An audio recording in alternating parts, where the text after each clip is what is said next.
Let me ask you a question that might disturb you. What if the life you want is not waiting for more time, more money, or more confidence, but waiting for a decision you keep avoiding? What if 7 ordinary days could permanently change how you think, lead, and live? I am not here to motivate you for a moment. I am here to confront you with a truth that feels uncomfortable because it is simple.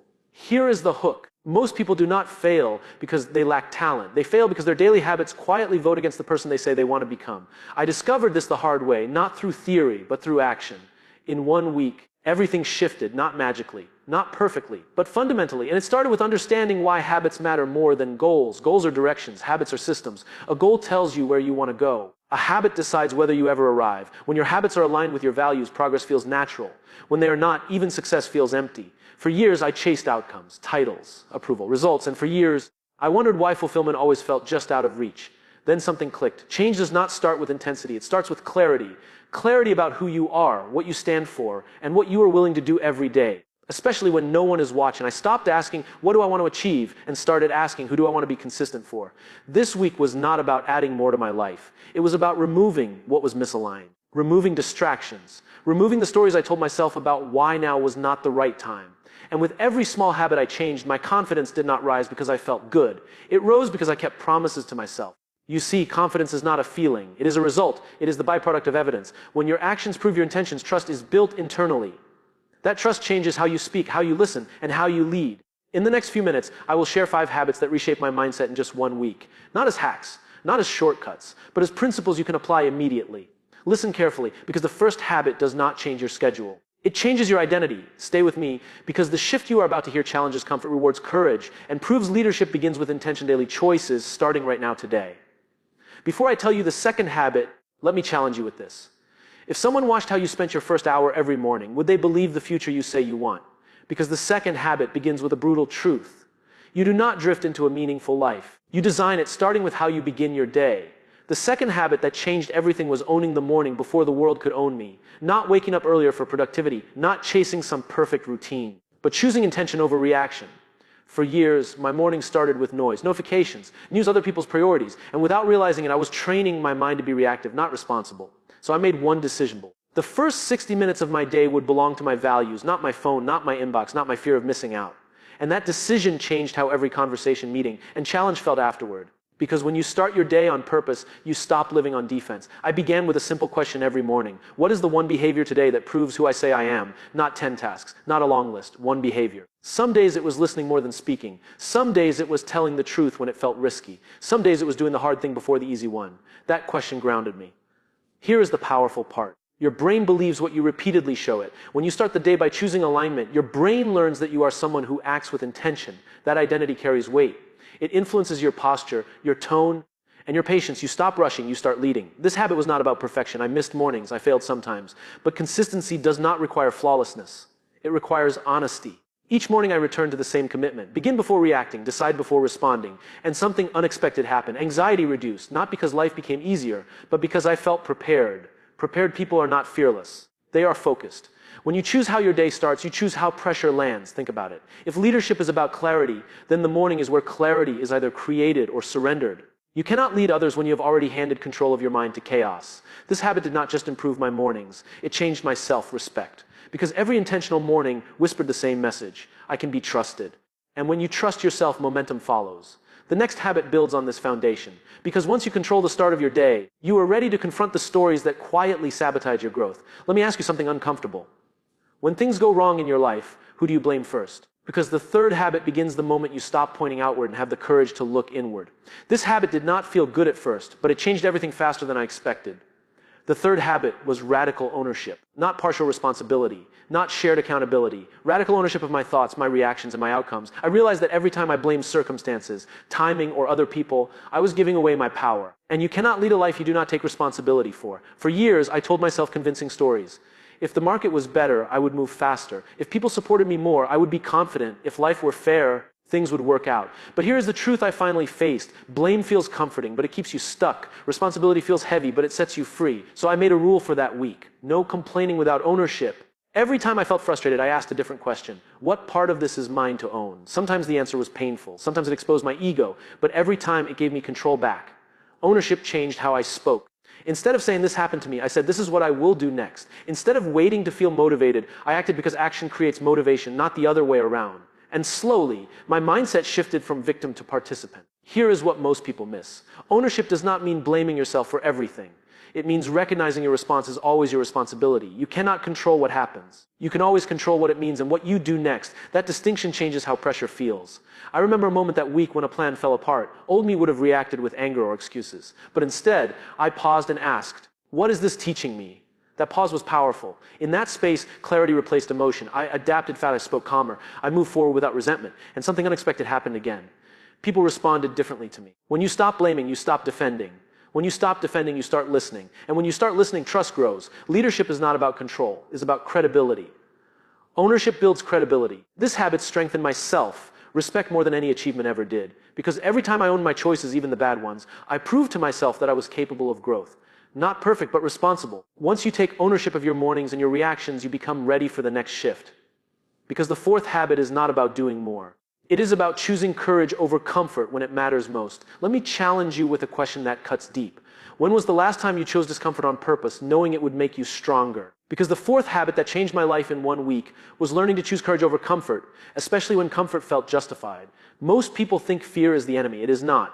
Comfort whispers that tomorrow is safer, that silence is smarter, that staying the same is acceptable. And every time you listen, you trade growth for familiarity. I realized that nothing meaningful in my life ever came from choosing what was easy. It came from choosing what was right. So I made a rule. Every day for that week, I would do one uncomfortable thing that aligned with my values. One honest conversation, one difficult decision. One moment where I spoke up instead of staying quiet. It was not dramatic, it was deliberate, and that made all the difference. The first time my heart raced, my voice felt tight, but I said what needed to be said.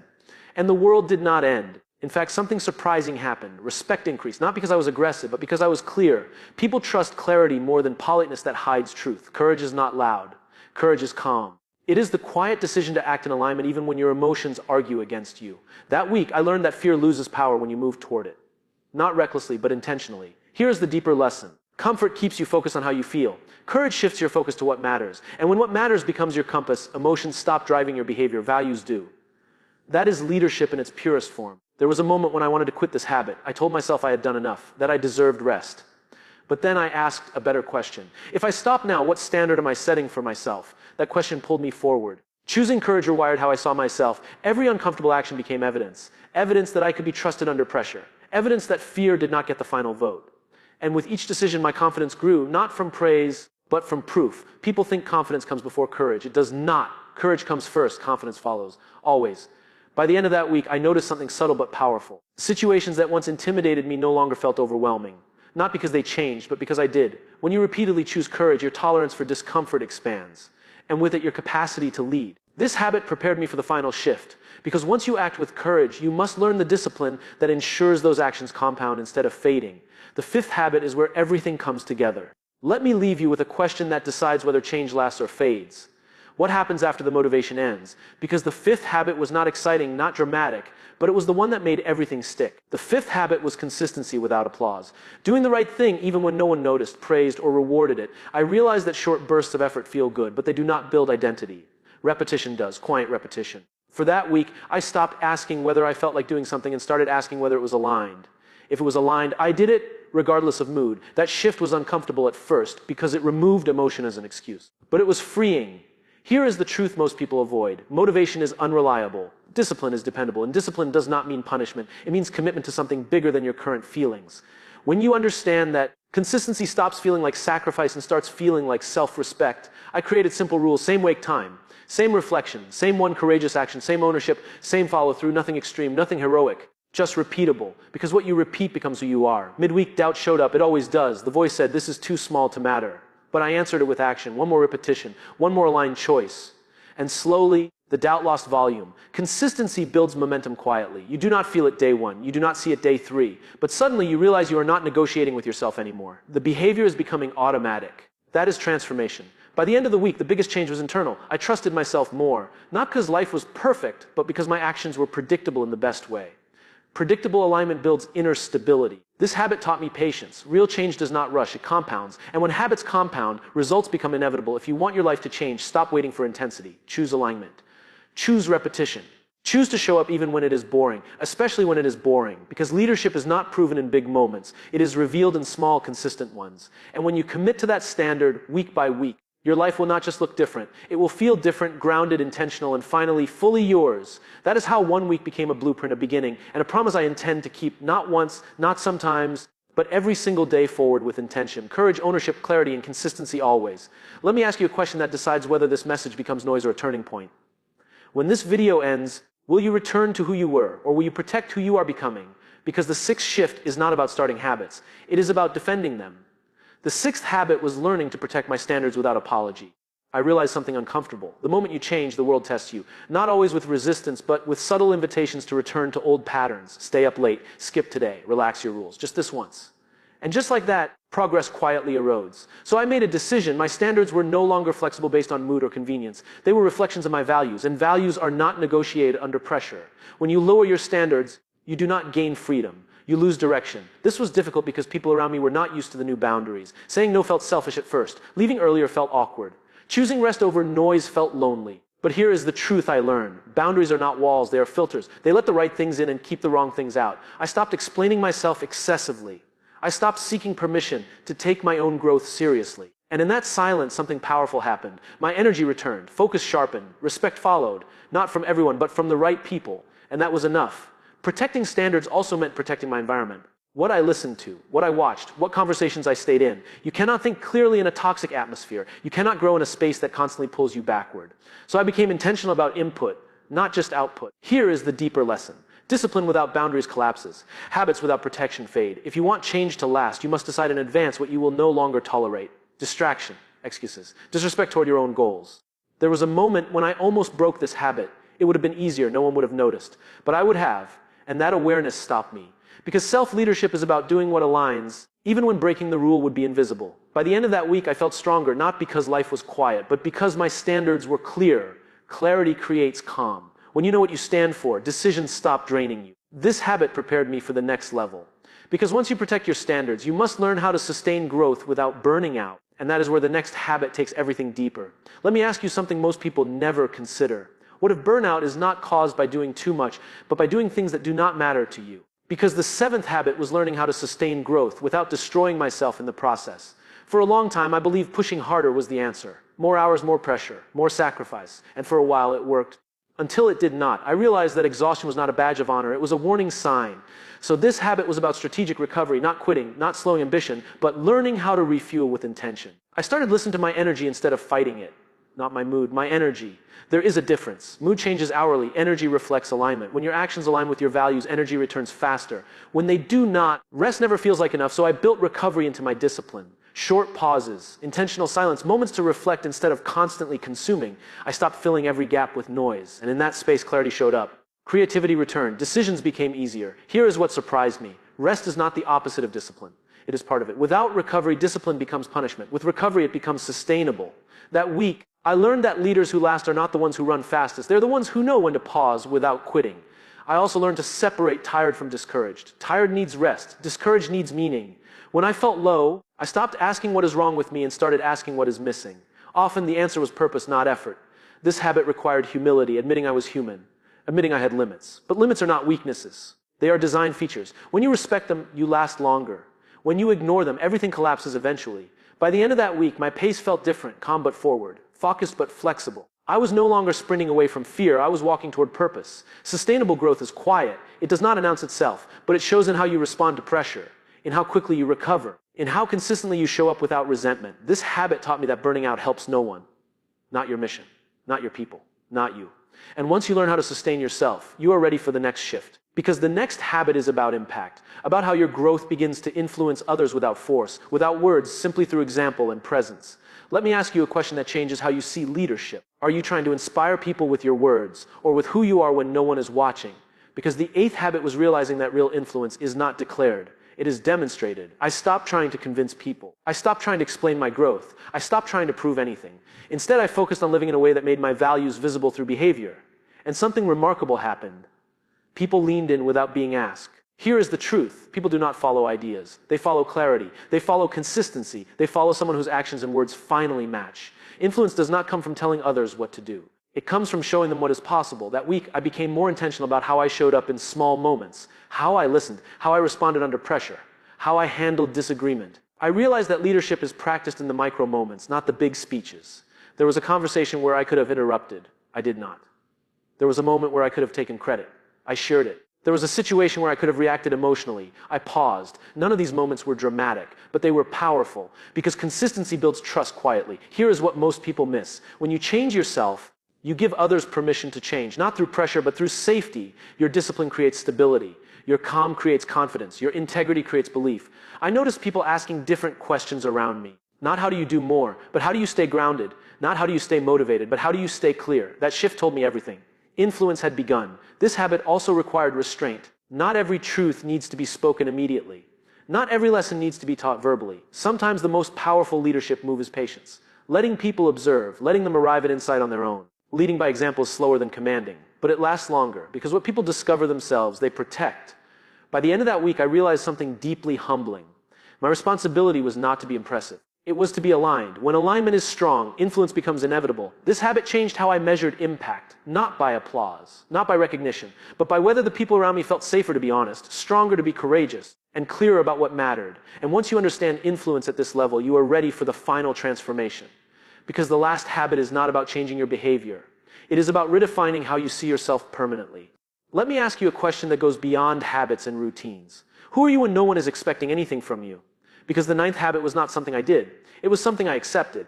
The ninth habit was identity alignment. I stopped trying to become someone new and started acting like who I already decided to be. That may sound simple, but it is the hardest shift of all. Most people wait for proof before they commit to an identity. I learned to commit first and let behavior catch up.